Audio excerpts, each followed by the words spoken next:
Halo pemirsa GPR TV dari Sabang sampai Merauke dari Miangas hingga Pulau Rote. Bertemu lagi bersama saya Mona Zarinisak dalam program Juru Bicara.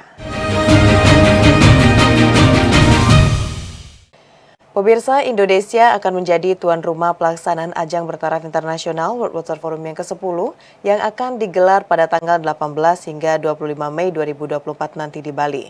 Forum ini akan menjadi ajang pertemuan para pemangku kepentingan dari penjuru dunia yang nantinya akan membahas dan merumuskan solusi atas tantangan global terkait dengan air.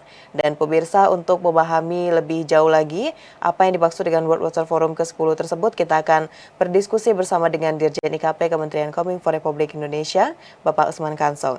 Selamat malam, Pak Dirjen. Selamat malam, Mona. Baik, Pak Dirjen, ini adalah kehormatan untuk Indonesia juga kembali dipercaya untuk menjadi tuan rumah ajang bertaraf internasional. Nah, Pak Dirjen, sebelum kita lanjutkan pembahasan mengenai WWF ini masih ada masyarakat yang belum memahami sebenarnya betapa pentingnya pelaksanaan World Water Forum yang ke-10. Ini seperti apa, Pak Dirjen? Ya, jadi World Water Forum ke-10 ini menjadi sangat penting ya, karena kita tahu kita banyak mengalami problem ya dalam kaitannya dengan air. Ya, di sisi lain air ini sangat penting bagi kehidupan manusia. Dia adalah kebutuhan dasar.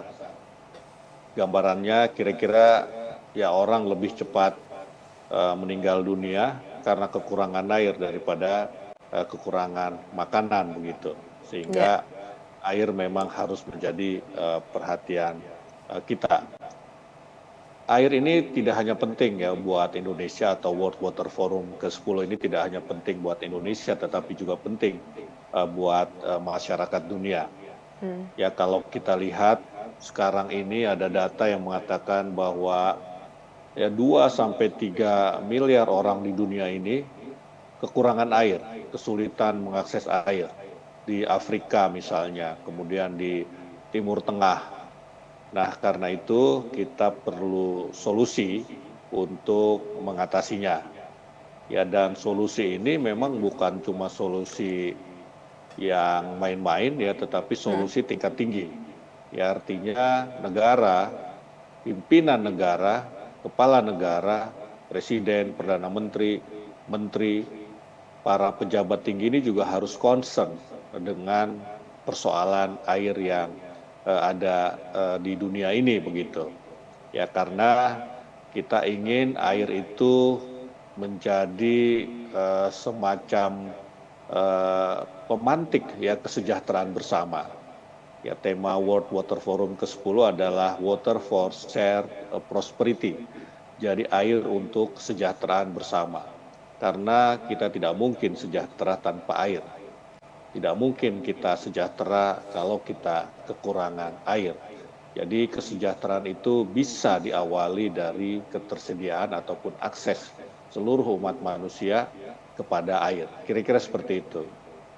Baik, berarti untuk di Indonesia sendiri, meskipun kita mengetahui Indonesia untuk ketersediaan airnya sampai saat ini masih bisa dikatakan melimpah, tapi kembali lagi yang Pak Dirjen sampaikan tadi, kita perlunya beberapa solusi atau bagaimana nantinya bisa mengendalikan kendala begitu Pak ya, terkait dengan penjebaran air di Indonesia.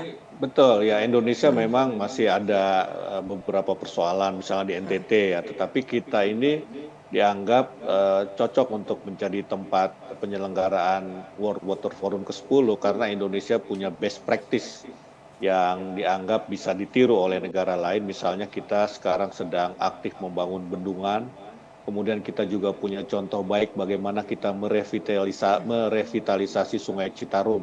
Nah, nanti ini akan diperlihatkan ya. Kemudian kita juga punya berbagai kearifan lokal, ya misalnya Subak di Bali. Nah, ini juga bisa menjadi contoh bagi negara lain ya bagaimana kita memperlakukan air dengan baik. Baik, lalu Pak Dirjen, pada WWF nanti apa saja isu yang akan diangkat ini Pak? Ya, jadi ada beberapa isu yang akan kita angkat. Yang pertama adalah Water Quality Assessment and Ecosystem Health. Ini berkaitan dengan bagaimana sebaiknya kualitas air ya tidak hanya di Indonesia melainkan juga di seluruh dunia. ya bagaimana kita meningkatkan kualitas air. Jadi air itu tentu tidak semuanya bisa kita konsumsi ya, karena itu kita harus meningkatkan kualitasnya. Misalnya sekarang ini ada teknologi mengubah air laut yang asin itu menjadi air tawar. Nah ini juga akan dibahas di dalam World Water Forum karena memang biayanya masih sangat mahal untuk mengubah air asin menjadi air tawar yang bisa dikonsumsi. Nah isu ini akan lebih berbicara mengenai sistem monitoring, ya bagaimana kita bisa bertukar data untuk memperkuat upaya kita mengendalikan kualitas air. Kemudian isu kedua adalah water quality improvement. Isu ini adalah upaya semua pemerintahan yang ada di seluruh dunia dalam memperbaiki kualitas lingkungan air. Ya, jadi air ini kan ada di dalam satu habitat tertentu. Ya, kalau lingkungan sekitarnya ini baik, maka kualitas air juga akan baik. Seperti yang saya contohkan tadi, bagaimana das Citarum itu kita bikin baik sehingga kualitas air sungainya itu baik begitu. Kemudian soal public health, ya public health atau isu public health ini keterkaitannya dengan bagaimana mengendalikan air supaya terhindar dari pencemaran, ya sumber-sumber pencemaran. Karena kalau air tercemar tentu tidak bisa dikonsumsi atau tidak sehat untuk dikonsumsi. Nanti di sana para peserta akan berbicara atau narasumber akan berbicara bagaimana pengalaman Indonesia mengendalikan sumber-sumber air supaya bisa menjadi bahan pembelajaran bagi negara lain. Seperti yang tadi saya contohkan, ya kasus Citarum itu akan menjadi showcase di World Water Forum ke-10 begitu. Kemudian juga bagaimana memulihkan lingkungan hidup yang sudah tercemar, yang tidak kondusif lagi bagi ketersediaan air, ya supaya ya airnya jadi tersedia dengan sangat baik. Sekali lagi contoh Sungai Citarum itu adalah contoh terbaik yang akan kita perlihatkan kepada negara-negara lain ataupun peserta lain. Isu keempat terkait dengan protection of fresh water, groundwater and marine ecosystem.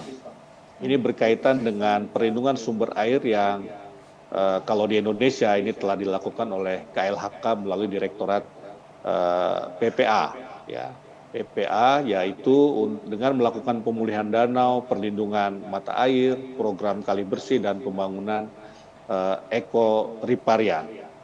Isu kelima adalah source control. Ini terkait dengan point and diffuse source pollution yang akan membahas penggunaan sparring. Sparring ini adalah sistem pemantauan air limbah dalam jaringan. Sparring adalah sistem pemantauan yang bekerja secara otomatis terus-menerus dan berada dalam satu jaringan yang digunakan untuk memantau, mencatat, dan melaporkan kegiatan pengukuran suatu parameter dan atau laju aliran pembuangan air limbah ke media air. Ya, jadi pembuangan air limbah itu harus tetap terpantau. Ya, harus tetap terpantau. Kemudian keenam adalah eco hydrological nature-based solution yang akan membahas ekoparian sebagai salah satu nature-based solution.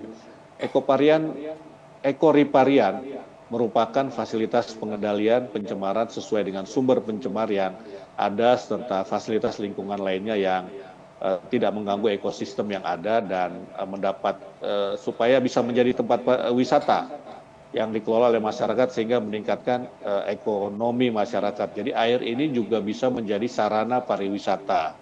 Ya misalnya memancing, kemudian wisata air. Nah ini tentu ada tekniknya.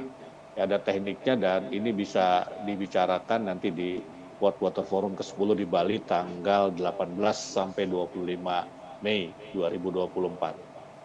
Baik, Pak Dirjen, jelas dari 6 isu yang akan dibahas pada WWF ke-10 nantinya di Bali tersebut, kita bisa melihat bagaimana pemerintah Indonesia selama ini juga telah mengaplikasikan begitu Pak ya, dari 6 isu tadi terkait dengan program-program pemerintah untuk air yang ada di Indonesia. Baik Pak Dirjen, kita akan lanjutkan program juru bicara pada malam hari ini berkaitan dengan World Water Forum ke-10. Pemirsa jangan kemana-mana, tetap di program juru bicara.